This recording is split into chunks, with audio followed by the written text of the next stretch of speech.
Okay, welcome everyone to the other side of medicine. I am James Krystosik. You can call me Dr. J, call me Dr. Goodcarb.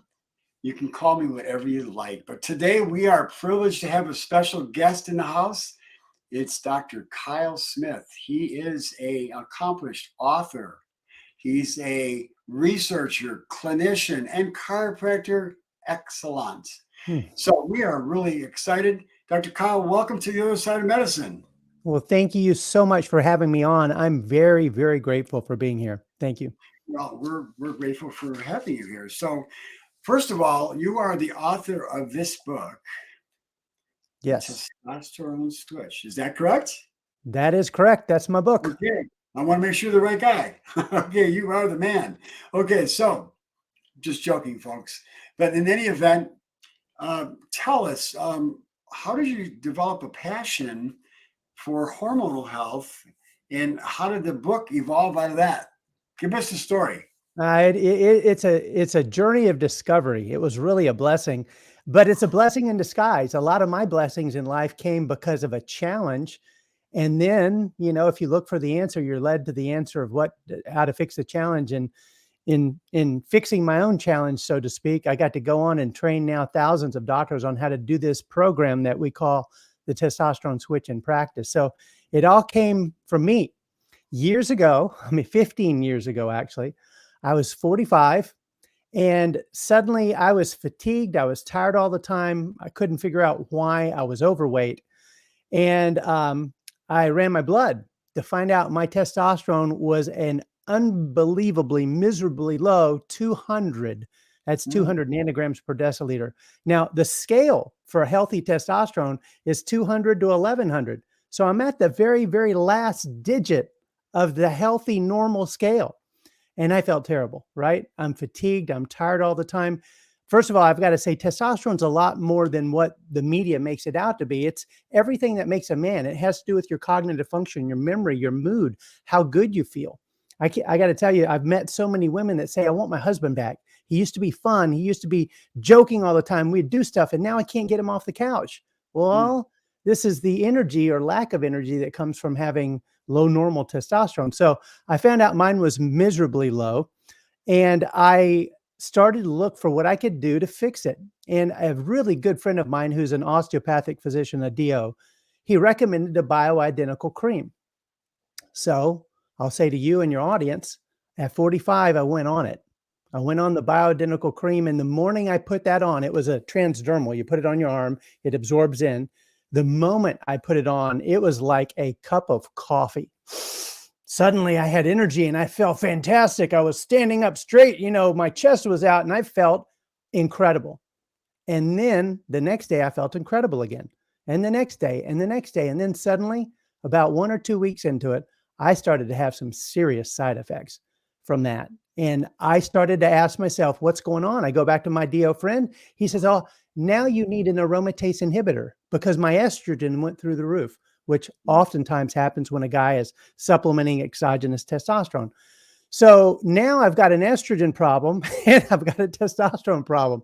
And I said to myself, wait a second, you're the natural guy. I've been practicing clinical nutrition, at this point in time for like 25 years. What gives? Why did you go down this path? I'm not against bioidentical testosterone if it's necessary, but the question is, for a 45-year-old, is it really, right? Is it really necessary? So I asked the question, why is my testosterone low? Is there anything I can do naturally to restore it? Because I'm 45, my testosterone's low, but I have to assume when I was 30, it was fine because I felt fantastic, right? So how can I regain the testosterone of a healthy 30-year-old completely naturally? That question took me on a journey of discovery into the peer-reviewed research literature to look for why does testosterone fall in otherwise healthy men? And I found the answer. As a matter of fact, it only took like the first Google search to uncover the answer to the question. And here it is. Are you ready for you and your audience? Now, by the way, I know you know the answer, but for your audience, what causes a man to lose his testosterone as he ages is stress. The stress hormone cortisol.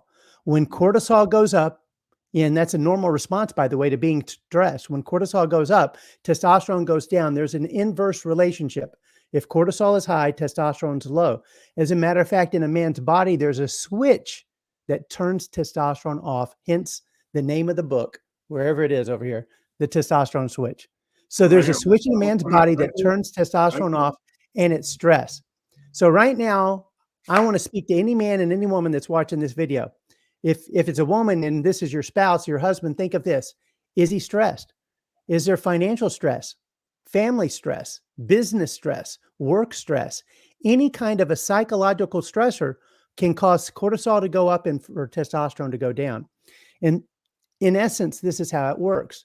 A young man is like a tight rubber band. He can get stressed, which means to a doctor, he goes out of homeostasis, he goes out of balance. And then, like a tight rubber band, he comes right back to normal very quickly. In other words, an 18-year-old, a 22-year-old male can get stressed, cortisol comes up and it goes right back down. But when the fella gets older, it's really common for him to get stressed easier and stay stressed longer. In other words, cortisol hovers around a much longer period of time before it comes back down to normal. So he's like a loose rubber band that's been stretched 100 times. It's easy for him to stretch and go out of balance, and it takes longer for him to come back into balance. So we lose testosterone to stress as we age. And the target for clinicians is to look at fixing stress, helping to fix that stress response. And that will actually boost testosterone. And that's really important to say, because you can go to a vitamin store or a herb store and find all kinds of products that are targeted to men who are wanting to fix this problem. But those products very rarely are formulated to affect stress. They're actually formulated to affect testosterone. And you can actually work with those products temporarily. But if you don't fix the problem, if you don't go upstream to fix the stress response, you can't restore healthy testosterone. So I'll end my introduction with this. Well, When I did, before you go on there, I just want to interject something here. I think when you were prescribed this testosterone cream, yep, that was treating the downstream effects. right. It wasn't And upstream, wasn't fixing the no, problem. no, and so that's the key element here that we're talking about, folks. Is Dr. Kyle's talking about finding the root cause, going Mhm. upstream to find the root cause rather than treating the symptoms. So, yeah, I just sorry for interrupting you, but I really want to Yep. make that point. And by the way, I want to say again, I'm not against exogenous testosterone like the bioidentical cream if it's necessary, but to the degree a young man or a healthy middle-aged or not middle-aged anymore man can restore testosterone like he was 30 again, I want to go the natural route as long as I possibly can. Well, Testosterone is the body will make its own testosterone if you correct the underlying cause. There's got to be some yes. kind of a glitch, some kind of a problem. Yep. And so we're talking about the underlying cause, and that is cortisol. Cortisol is the testosterone switch that turns testosterone off. So what I do is I teach clinicians, I teach doctors how to help their patients fix that cortisol switch, which is the testosterone switch. And to the degree you can rest and repair that and recreate its resilience, if you will, you can restore a guy's testosterone. Okay, well, let's talk about not because we're not talking to doctors right now. We're talking to people. We're talking the average person, the male who's struggling, who's got a lot of stress in their life, and they got the financial stress, they've got the the stress of the family, they got the stress of all the things in the world that we've got today. How do they manage the stress? What are some of the practical things that people can do to help that? Okay. So in managing stress, the first and foremost thing that you need to do is eliminate the stressor, which is a lot easier said than done in life, right?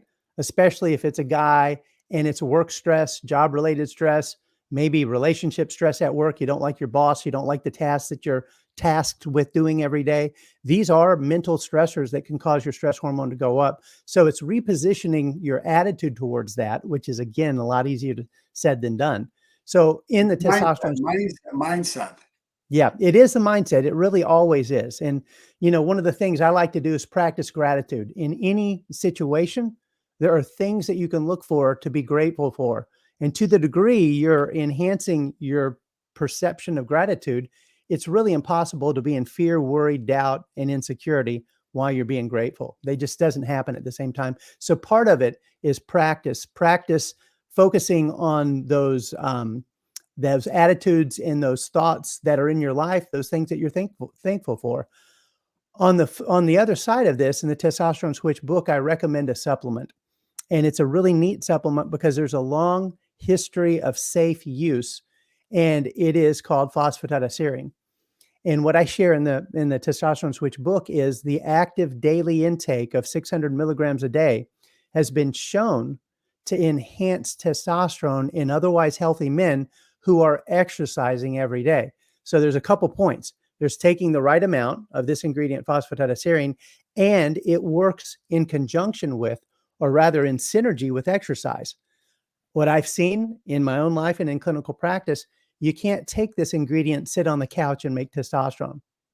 But if you take the ingredient and you exercise, and especially if you can do high intensity interval training, you can actually dramatically boost your testosterone for an otherwise healthy male. The way phosphatidylserine works is it works on the stress response in our brain. It's called, I know you know the name, but it's called the HPA axis, hypothalamic pituitary adrenal axis. It's the axis between the brain and the body that literally is the stress response. Phosphatidylserine can actually balance that out for us. And by balancing it, we don't have an exaggerated stress response, meaning we're stressed, but we don't have as much cortisol produced as normally or as we used to. And that blunting of cortisol in the atmosphere of exercise can produce healthy testosterone in men. Mhm. What are some of the other practical things that people could do? I know the phosphatidylserine is a very important ingredient and part of this whole program, but what are some of the other practical things that people can do to help to reduce the stress response? Well, I'm glad you asked. One of the most powerful things you can do is actually exercise. And I've just mentioned coupling or combining phosphatidylserine with exercise. But interestingly, exercise is the best stress reset on the planet. So the question really for a man isn't if you should exercise, it's when every day. And when means taking time into your schedule for you to support and nourish this temple, this body that you've been given. And exercise really does that well. If a guy goes to work and he's stressed at work, the best time to exercise is when he gets home, right when he gets home around 6 p.m., 7 p.m., always at least 2 or 3 hours before bedtime. To the degree he can do that, he can reset that stress response in the body. It's amazing because it's neurological and it's physiological for the body. So there's a neurological basis for the stress reset, but at the end of the day, exercise is the key for a stress reset. If a guy can't exercise in the evening, then it's very important to wake up a little bit earlier in the morning and get that exercise out of the way first thing in the morning. Anytime is good. Evening is best, especially after a stressful day. Now Now, you mentioned the quick burst exercise. Explain that to our listening audience what that entails and some of the practical things that they can do to be able to incorporate that into their life without having to be a professional athlete or something of that nature. okay, so the form of exercise that I recommend in the book is called high intensity interval training.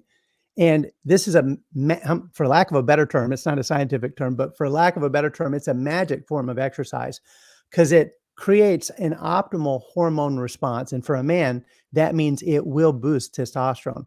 The key, first of all, is to make sure that any man watching this video is healthy enough to do high intensity interval training. And if there's a question about your health, you definitely need to visit with your practitioner to make sure that this form of exercise is right for you. But the best thing you can do is get some form of heart monitor. I'm wearing one right on my arm right now, which is called a Whoop band.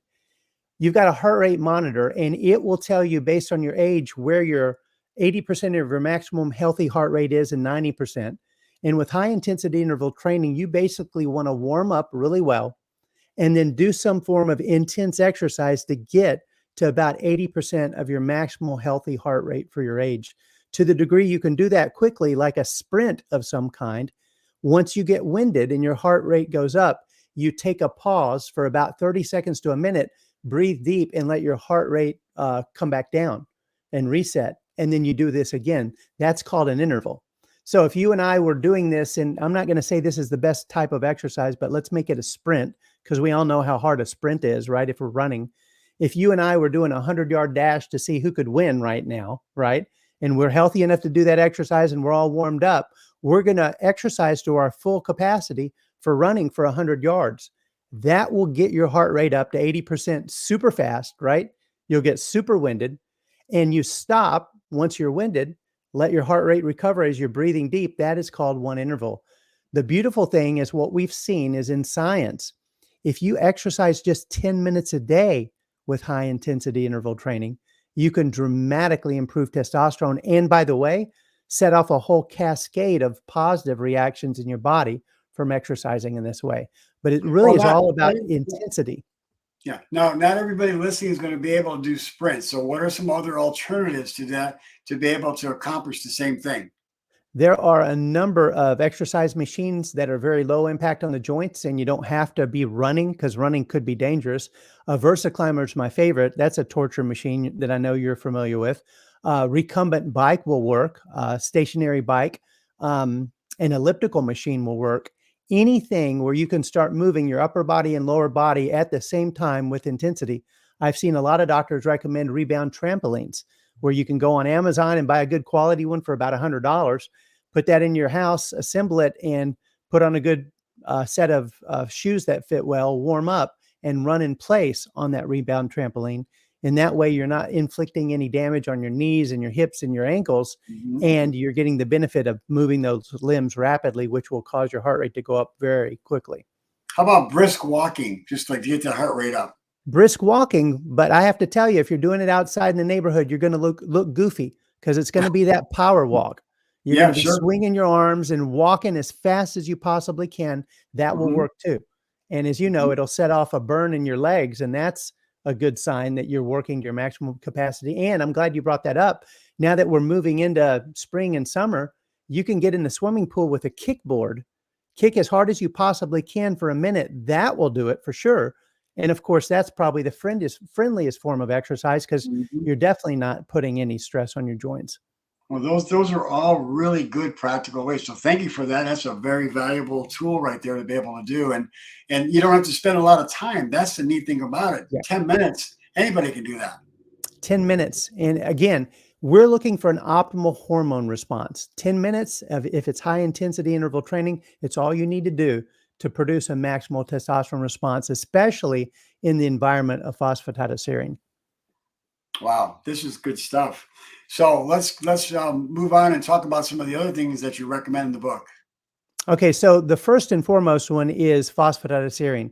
And I just mentioned the daily intake or dosage, 600 milligrams a day. If you go into Google and you do a search on testosterone and phosphatidylserine, you'll pull up the first study that I ever saw that was a double-blind placebo-controlled trial showing that that amount of phosphatidylserine produced that kind of result in exercising men. And by the way, the beautiful thing is in this study, the men were doing moderate intensity exercise. Now, interestingly, they were college aged men. So their idea of moderate exercise is what I would call maximal exercise. But at the Mhm. end of the day, moderate to high intensity exercise is what produces the optimal testosterone response with phosphatidylserine. The second ingredient that I recommend is called ashwagandha. Ashwagandha is an Ayurvedic or Indian herb, a long history of safe use. And this is an amazing ingredient because it itself can help reset your stress response. And interestingly, that ingredient, ashwagandha, has actually been shown to improve sleep quality. And here's a key: to the degree you can improve sleep quality in an otherwise healthy man, you actually can improve testosterone production. Matter of fact, it's worthy of saying you can't be short on sleep every night and be expecting to be making your maximal healthy amount of testosterone. Men need, according to the science, about 7 solid hours of good sleep every night to make testosterone. If you fall short of that, you're actually lowering your total body level of testosterone. So sleep is important. And ashwagandha fits into the picture because it can improve sleep quality. By the way, exercise, especially high intensity interval training, can improve sleep quality too. So if you're going to combine these things, the phosphatidylserine plus the ashwagandha plus exercise every day, you're really moving in the direction of supporting a healthy stress response and raising testosterone because of that. Mhm. Well, another really powerful method to be able to help to reduce the stress response is deep breathing. You mentioned breathing while you're exercising, but just doing deep breathing exercises a couple, 2, 3 times a day will dramatically help to reduce the stress response as well. That is very true. That's true. Yeah. Okay, Yes. so let's talk about some of the other things that you mentioned because we're going to make sure that we get everything we want for the individuals who are really serious about following this program. We want to give them everything that they're going to need to have to be able to move forward and get all these benefits we're talking about. So what else do they need to do? Okay, the third one that I recommend that I found was super important for me and has been important for other men as well is to take a look at your estrogen levels. A man needs healthy levels of what's called estradiol, which is the major circulating estrogen in men and women. Of course, men have a lot less of it, but it's actually important that men maintain a healthy level of estrogen. If you're overweight or if you're eating bad carbs, and I know you wrote the book about bad carbs, right? Oh Your yeah, estrogen levels can carbs from go. heaven and carbs from hell.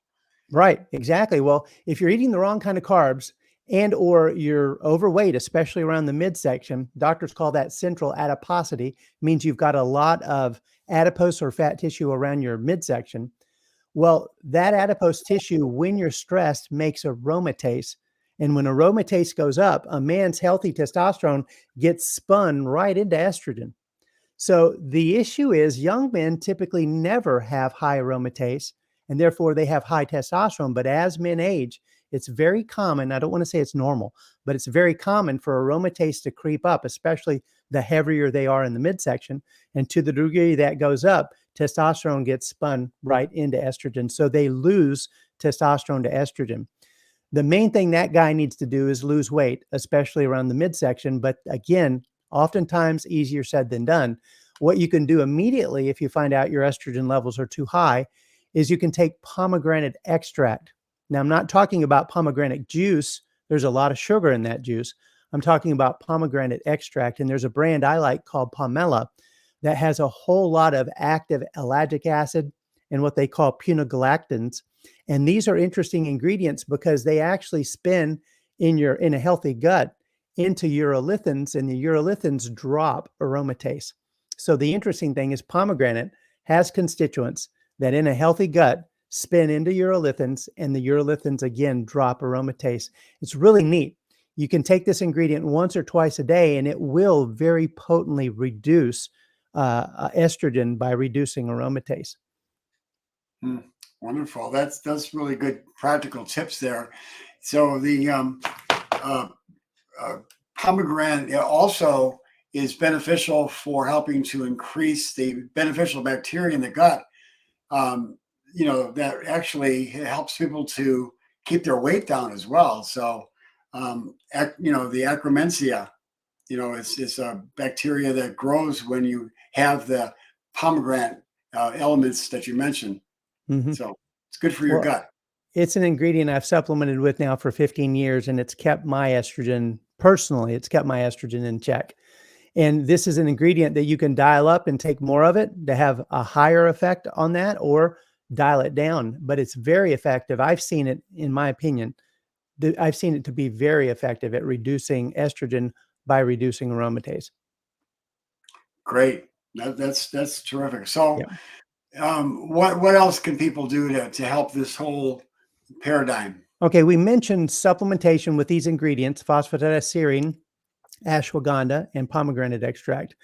Another category that I found to be really important, and you should chime in a lot on this too, because it's your area of expertise, and that is carbs.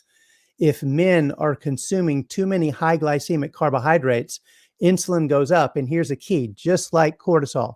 If insulin is high, testosterone is low. As a matter of fact, if insulin sensitivity is low, testosterone will be low. So the key are to take on new improved lifestyle factors that will help to improve insulin sensitivity. And the thing that I found to be very effective is to take as many of the bad carbs out of the diet as possible. So you're not spiking, if you will, or for lack of a better term, enhancing or irritating insulin every day. So the key is a man needs to keep his insulin low or in check in order for testosterone production to be normal or high. So carbs are a problem. Now, interestingly, back to the young example, I think a kid like 18 or 22 years of age could eat a pizza and drink a whole liter of Coke, and his blood sugar is going to be normal in an hour. I'm not recommending it, but I'm saying they've got a robust ability to deal with bad carbs. But you take an older fella like me, and this is actually speaking from my own experience, I can't do that. Matter of fact, I generally can't eat bread because if I eat bread, my blood glucose goes up, my insulin goes up, and my testosterone goes down. So I found it's super important for some men as they age who can't tolerate carbs like they did when they were younger to really watch, measure, and restrict the simple bad carb intake. And that goes a long way to set the environment for healthy testosterone production. So let's talk about what these bad carbs are, and I could chime in as well. But what are, in your estimation, are the ones that people need to be staying away from? Well, I know you're going to agree with this first part of it. It's different from individual to individual.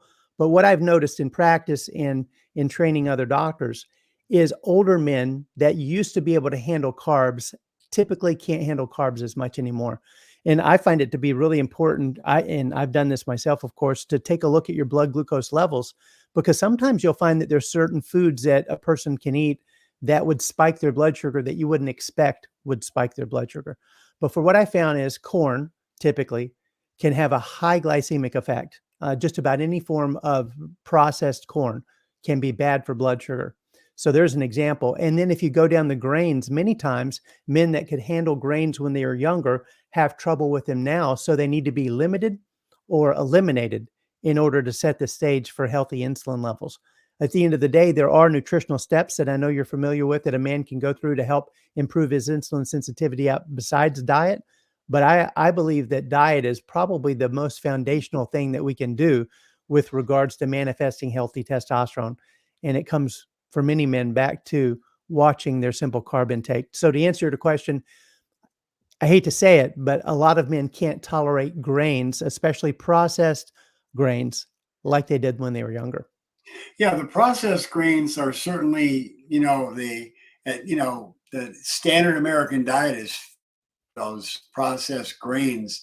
God has created these foods that we have taken through industrialization and created foods that are basically acting like simple carbohydrates. The United States Department of Agriculture has done studies, and they found that, of course, we all know that white sugar and those type of carbs are really bad. But when you take white flour, when you take white rice, and you take refined corn or any of the refined products, they found at the USDA that they acted just like the sugar, like Right. the cane sugar or the fructose. So that is one of the biggest culprits. And I think we've gotten away from the common sense things. And that's one of the big things we talk about here on the other side of medicine is there's three major principles that we talk about in everything we do here on the other side of medicine. That's common sense, and that's science, evidence-based information, which you're providing today, and then cooperation with nature. And if we can do those, we can really clear up a lot of problems. And when we're talking about the grains, that is one of the biggest problems, is that we have adulterated, we've corrupted what God has created in this beautiful system that God has created with whole grains that are low glycemic. But what's happened is, because we have corrupted the food supply, we've just abused our bodies by eating so much sugar and so many chemicals in the system. We've caused problems in the gut, which then next leads to, as you know, the leaky gut, which then leads to problems with food sensitivities. And a lot of the people who are having problems with grains today, I believe very wholeheartedly, and I've seen it in my clinical practice, that it's the grains that are adulterated, they're fine grains, but also the carbs that the person becomes sensitive to or allergic to that create problems. And have you noticed that, or do you do anything testing with food sensitivities at all? I have in the past. In the past, I was a huge fan of doing testing for food sensitivities. What I've done is swung way conservative and just have everyone take the refined products out of their diet, period. Oh Because yeah, as you absolutely. I'm all for that, but I'm saying I think a lot of people are eating all grains when they could, in fact, get rid of the grains that they're sensitive to and still have and eat other grains. That's what I found clinically Yes. and still be healthy. Yep. And I'll share with you, and I'm ultimately wanting to share this with your listeners.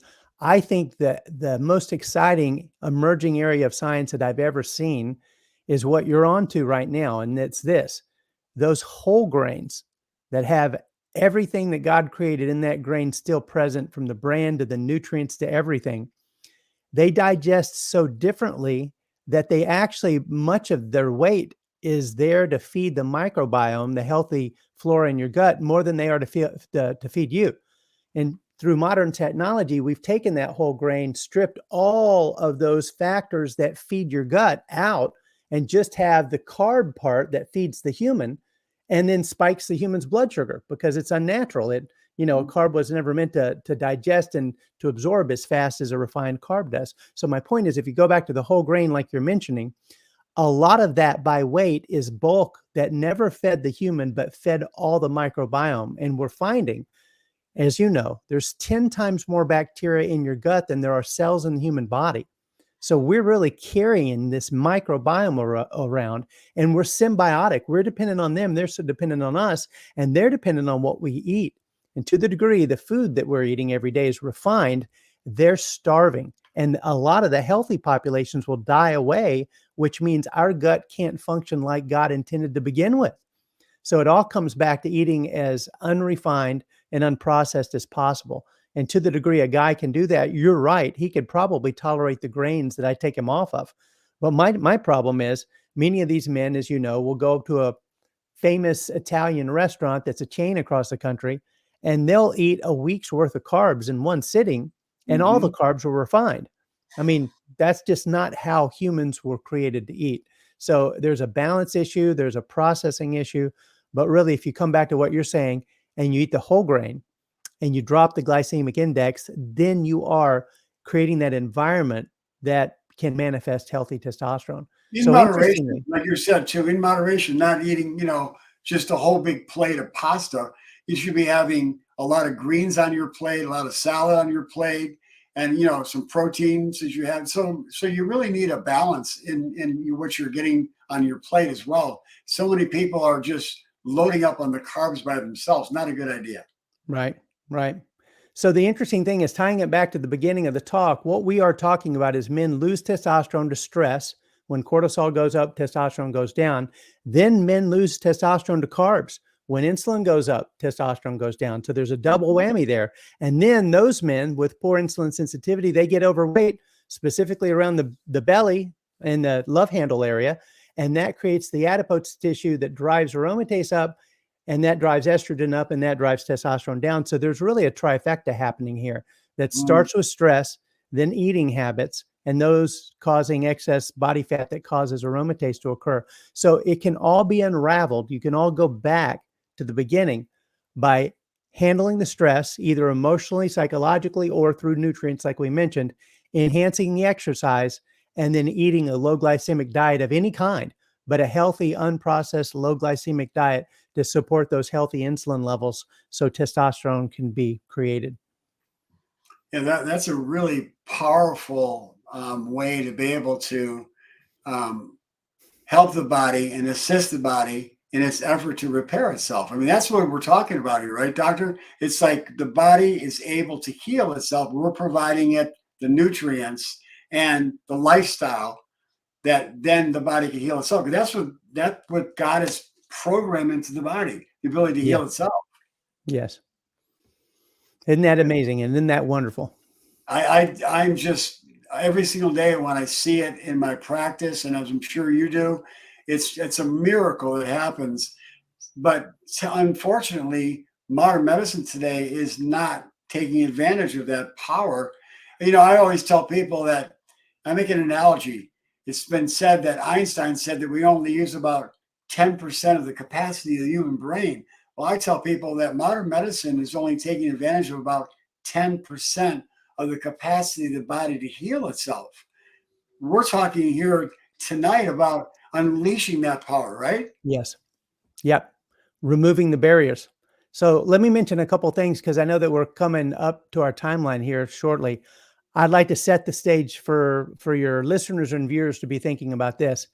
The science shows that if a man is stressed and cortisol is high, his pain threshold is low. In other words, one of the things that we've seen in practice is otherwise healthy men that are 40, 50, and no matter what they do, they have aches and pains. These guys could invest in a $10,000 mattress and they still are tossing and turning because their shoulder hurts and their hip hurts and this hurts, and the pain never goes away. My point is, if cortisol is high, your pain threshold goes down, meaning it's easier for you to manifest and feel chronic pain. And guess what? If testosterone's low, it aggravates it. And guess what? If aromatase is high and estrogen's high, it aggravates it again. So you've got a trifecta on what's called nociception, and that's the perception of pain. So to the degree a man can raise his testosterone naturally, lower the cortisol naturally, lower the aromatase naturally, you can actually reverse those chronic pain complaints, and that guy can sleep through the night again. It all comes back to the healthy testosterone. So I want to mention this because it's in the testosterone book and it's the best part. What is healthy optimal testosterone for a man? It is 550 nanograms per deciliter, 550. Now the scale goes from 200 to 1100. So you're really right about halfway up the scale. But at 550 and above, there's protection from heart attacks, strokes, cardiovascular events, cerebrovascular events. The bottom line is all-cause mortality. The chance of dying from any cause goes down when testosterone goes up. And at 550 is the healthy number. Now, that's an important number to remember because you want to go to your doctor. If you're watching this video, you want to go to your doctor and find out what your number is. And then if it's lower than 550, do anything and everything you can to get it up because you want protection from a heart attack. You want protection from cerebrovascular events or strokes and things like that. You want protection from all-cause mortality, dying from any cause. And testosterone affords that. So what I'm saying this to say, this really raising your testosterone removes the blocks to healing. And a man's body can produce his own testosterone at 40, 50, 60, 70 years of age. It happens all the time. They can manifest testosterone above 550 nanograms per deciliter. And now in this short interview that we've just done, men know the secret. It's all about eating right, exercising, and taking nutritional supplements that can help improve that stress response. That is an amazing way to put into capsulization about what's inside this book. People need to get this book. How do they get this book? It is available on Amazon, so you can go to Amazon. Okay, good. Well, they can go there. And once again, it's the Testosterone Switch. Yes. Give us just a synopsis of all the benefits you get when you do all these things we're talking about tonight. Well, for a man, the part that really excites me is the fact that he wakes up and he feels alert and he's got energy that lasts throughout the day like he did when he was younger. He goes to sleep and he sleeps better. He wakes up feeling refreshed, and that cycle continues, which means he gets more done. He's the guy that's fun like he used to be. And if a guy's fatigued watching this and they're tired all the time, you need to be looking at testosterone because it's likely that foundational hormone that makes a man that's lower than it should be. And you've just heard that there are natural steps you can take, exercise being one of them, that can significantly and even in some cases dramatically improve testosterone for otherwise healthy men. Well, a lot of guys listening right now are going to say, "Well, is it going to be able to help my libido?" Let's talk about that. We can't leave that unturned. Well, that's what the media wants you to think testosterone is, and of I understand that, but you have to at least mention it. Well, it does have everything to do with libido and capability. The libido, the desire, and the capability of performing. Testosterone has to be present for both of them, and if it's low, that can be a significant problem. The thing I want to share about testosterone is that's important, and it's maybe the one thing that might motivate a lot of men, to be honest with you. But at the end of the day, it's so much more. I actually have a list. This is low normal testosterone symptoms. You ready? It's associated with reductions in energy, motivation, initiative, self-confidence, concentration and memory, sleep quality, muscle bulk and strength, diminished physical or work performance, also feeling sad or blue, depressed, irritable, increased body fat and body mass index. Those are all symptoms of low normal testosterone. So now we Okay, know. okay, one We can, last question before you yeah. leave. I know you got to go. You've got to run. You've got some appointments to take care of here. One last question. I want to ask you, what do you feel is the best testing method to test testosterone? Okay, my favorite is serum, blood. And you can find that at directlabs.com. And in 48 of 50 states, all you have to do as a consumer is take your credit card and go buy a testosterone test. On the other side of the shopping cart, they show you all the blood draw locations in your area. And they're like McDonald's, they're everywhere. You don't see them because they're in strip shopping centers. But, basically you're going through LabCorp or Quest or other labs that are pulling serum. I like total testosterone for the total serum pull, free testosterone, and estradiol as being the three that you take a look at. It's not expensive. Blood is outrageously accurate. Saliva, if it's a good lab, can be a method of testing, but you can't look at total testosterone with a saliva test. You can only look at the free. And the 550 nanograms protective level that I quoted earlier is the total testosterone. So from a clinician's point of view, you want to look at total testosterone, free testosterone, and estradiol. And generally for each of them, make sure they're about halfway or 3/4 up the healthy scale. Testosterone being the most important. You want it above 550 nanograms per deciliter, and the scale is typically 200 to 1100. Sidebar, because I want to mention this, and I forgot to. Normally I do. There's a problem, in my opinion, with that healthy scale, and it is this: a guy could be 200 like me, and he's normal. Do you think a guy that's 200 and they're quote normal? I mean, that's the last digit of the normal part of the scale. But do you think a guy that's 200 feels the same as a guy that's 700? They're both quote normal.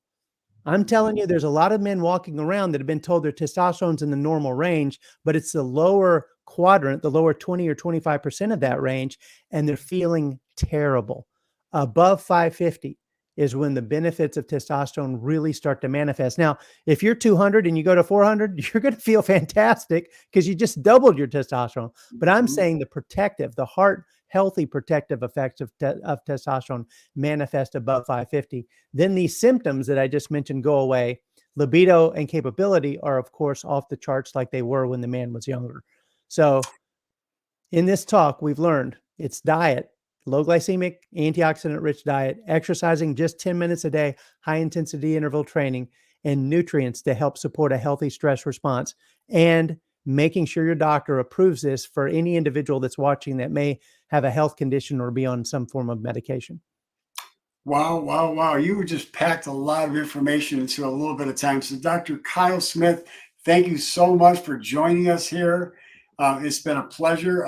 We'll have you back again, I'm sure. We'll talk about other health issues, but this one here, you really hit the nail on the head, really in a very, very succinct way. So, thank you so much. Well, And I bid you a great evening, and God bless you. well, let me say I appreciate you and all that you do, and thank you so much for having me on tonight. I appreciate it. Okay, everybody, that is it for the other side of medicine. We will see you next week. So until then, make sure that you take time to do something to improve, make progress. It's not about perfection, it's about progress. So until then, God bless you. Here's to your health. Thank you. Good night.